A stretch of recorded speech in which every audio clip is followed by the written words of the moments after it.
I would now request the Honorable Chief Minister Saab to pass on the knowledge transfer. It's not only elephants transfer, it is knowledge transfer.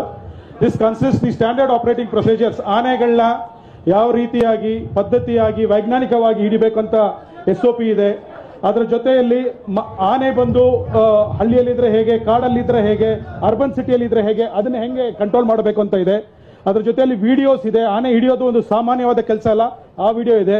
So sir, we are handing over the entire knowledge what we have learn till now sir. It has all those documents, it has videos, how to capture the elephant, how to treat the elephant, so on and so forth.